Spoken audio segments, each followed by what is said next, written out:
من اصبح ولم يهتم بامور المسلمین فليس بمسلم. رسول فرماتے ہیں کہ مسلمانوں میں سے جس نے صبح کی اور اپنے مسلمان بھائیوں کی خبر نہ لی تو وہ ہم میں سے نہیں ہے. کہ آج امت اسلامیہ پہ کیا گزر رہی ہے، امت اسلامیہ کن مشکلات کا سامنا کر رہی ہے، بلکہ یہ کہا جائے صرف امت اسلامیہ ہی نہیں بلکہ انسانیت ظلم اور بربریت کے شکنجے میں جکڑی ہوئی ہے. صرف اسلام نہیں ہے، مسلمان نہیں، بلکہ پوری انسانیت، ہر مذہب، ہر مسلک، اور وہ لوگ جن کا کوئی مذہب و مسلک نہیں ہے وہ بھی اس ظلم و بربریت کے شکنجے میں جکڑے ہوئے ہیں.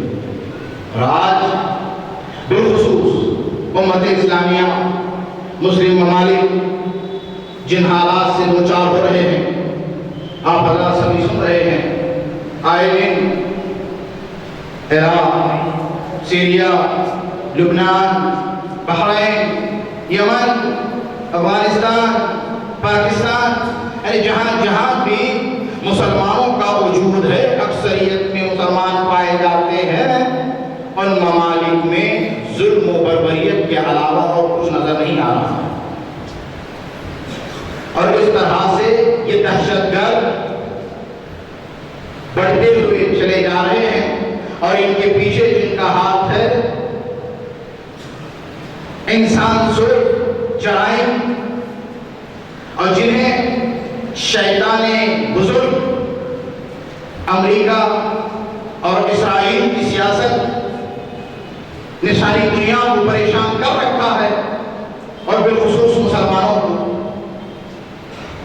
اور یہ اس طرح کی سیاست ہے کہ مسلمانوں کو اس سیاست پہ سوچنے کا وقت بھی نہیں دیا جاتا. جب اسرائیل کا وجود ہونا تھا، یعنی اسرائیل کے ملک بننے کے لیے 1947 میں، تو مصر میں ایک مسئلہ اٹھایا گیا. جب مسئلہ اٹھایا گیا تو یہ تھا کہ یہ بتائیے کہ اصل وجود پہلے مرغی ہے کہ انڈا ہے. آپ کو پتا مصر اس زمانے سے نیوز پیپر میں اور اخبار و جرائد میں بہت مشہور، اور عربی اعتبار سے عربی ادب میں بہت بڑے بڑے وہاں یونیورسٹیز ہیں، جس میں سے مشہور و معروف جامعۃ الازہر. اور یہ مسئلہ چلتا رہا 3.5 سال تک. کچھ لوگ لکھتے تھے نیوز پیپر میں کہ پہلا انڈا ہے، اور اس کے رد میں دوسرے دن دوسرا لکھتا تھا کہ نہیں پہلے مرغی ہے پھر اس کے بعد انڈا ہے. اور یہ پوری امت لگی رہی کس میں؟ انڈا اور مرغی کے جھگڑے میں. ابھی ان کی آنکھ کب کھلی؟ جب اسرائیل کا جھنڈا فلسطین میں لہرایا گیا، تو تب جا کے انہوں نے کہا کہ بھئی یہ کیا ہوا؟ تو کہا ہونا کیا تھا، وہ لڑ رہے تھے انڈا ہے کہ مرغی ہے اصل. یہ ہوا. پھر اس کے بعد دوسرا مسئلہ چلا ہندوستان میں.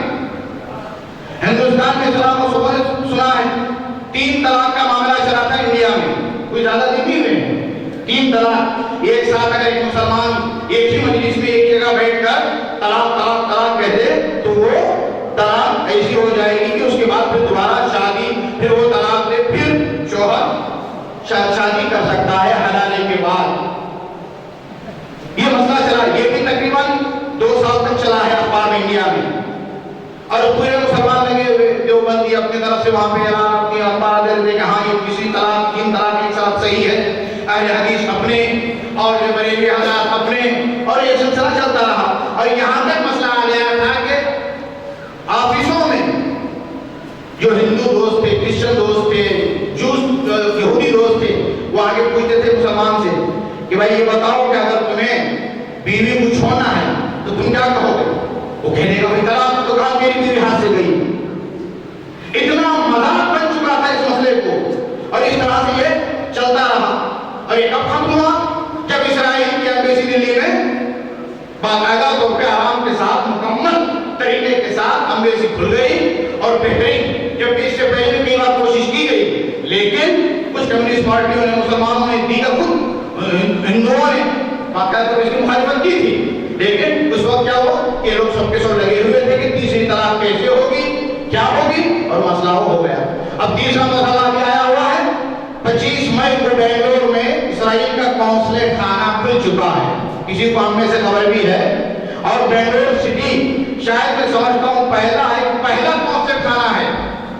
اس سے پہلے جو ہے کیا ہے چنئی میں، ممبئی میں، حیدرآباد میں اور دلی میں تو ایمبیسیز ہوتی ہی تھی اور کانسیپٹ خانے ان شہروں میں ہوتے تھے. بنگلور میں ابھی تک نہیں تھا.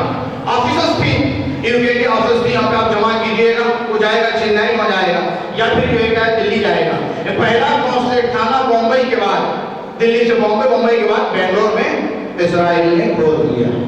اور انہی درمیان میں ان مسائل کا اٹھانا چچائی کے بعد شیعہ سنی اب چل کے مسئلہ شیعوں کے درمیان لے آؤ. اس لیے کہ ان کا مسئلہ ہی کیسا ہے کہ جب تک کہ ان کو لڑاؤ گے نہیں اس وقت تک تم آرام سے حکومت نہیں کر سکتے. کر رہے ہیں اور جب کے کر رہے ہیں. کبھی کوئی نام دے دیا، کبھی کچھ نام دے دیا، کبھی ان کو اٹھایا، کبھی ان کو اٹھایا، کبھی اس نام سے، کبھی اس نام سے. لیکن کیا ہے کہ احترام ہونا چاہیے. ایسا گرامی امریکہ میں باقاعدہ بجٹ پاس ہوتا ہے کانگریس میں شیعوں کے خلاف. ایک تو عام بجٹ پاس ہوتا ہے اسلامی کنٹریز کے خلاف، پھر اس میں ایران کے خلاف، پھر اس کے بعد آگے چل کے شیعوں کے خلاف. ملینز آف ڈالر کا بجٹ پاس ہوتا ہے کہ ان کو کس طریقے سے کیا جائے. اور بتائیں ہم نے سیریا میں دیکھا ہے ان لوگوں کو جو یورپ اور امریکہ سے آتے تھے اور کس انداز میں آتے تھے وہاں پہ کہ جنہیں نماز روزہ سے کوئی مطلب نہیں، صرف کہتے ہیں ہم ماتم کرنے والے ہیں، ہم ماتمی دستہ ہیں. کوئی ماتمی دستہ کیا ہوتا ہے؟ کبھی کہ ہمارا کام صرف ماتم ہے. مجلس میں بھی اندر نہیں آئیں گے، جب تک مجلس ہوتی رہی باہر بیٹھے رہیں گے اور باہر بیٹھے ہوئے آرام سے باتیں ہو رہی ہیں، چائے جو بھی چلے.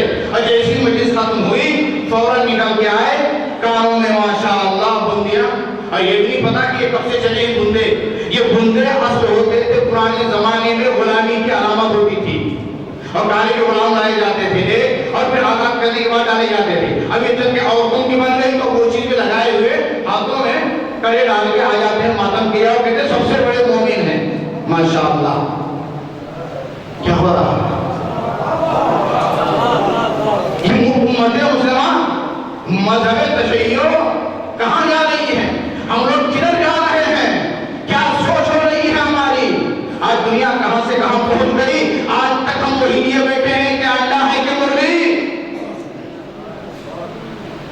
ابھی کبھی جھگڑے ہوتے ہیں تو ہاتھ باندھ کر یا ہاتھ کھول کر دشمن کو ہاتھ کاٹنے میں اترا ہوا ہے. ہم یہی بحث کر رہے ہیں کہ ہاتھ کھولے یا ہاتھ باندھے. اسی چیز کو تھا. اسی لیے امر بالمعروف اور نہی عن المنکر جس سے دین جو بنا ہے نا اس لیے بنا ہے تاکہ اچھائیوں کی دعوت دی جائے اور برائیوں سے روکا جائے. اجان محترم جب تک اچھائیوں کو عام نہیں کیا جائے گا اور برائیوں کا مقابلہ نہیں کیا جائے گا اس وقت تک معاشرہ صحیح طریقے پہ اور صحیح راہ پہ اور کامیاب معاشرہ نہیں ہوگا.